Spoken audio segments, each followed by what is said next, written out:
मेरा नाम अलियास अहमद। असी बलून वगैरह बनाने सेल करने बच्चों।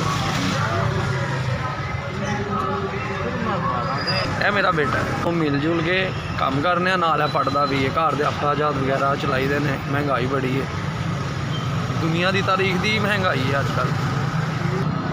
हाँ जी, किराए का घर बार है, गरीब आदमी है। बच्चा मेरे नाल और मैं दोनों रल के काम करने नाल। स्कूल पढ़ता, जिन्ना भी माड़ा मोटा पढ़ा है, अखराजात पूरे कर रहे सर बस जी। है बनो पा रहे ने किराए का मकान है।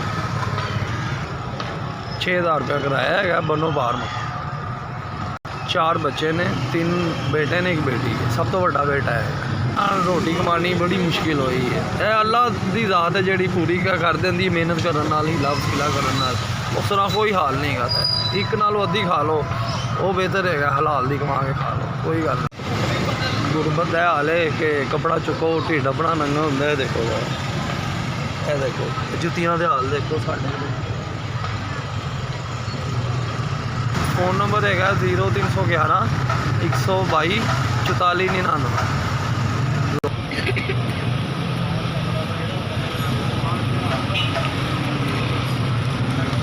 5000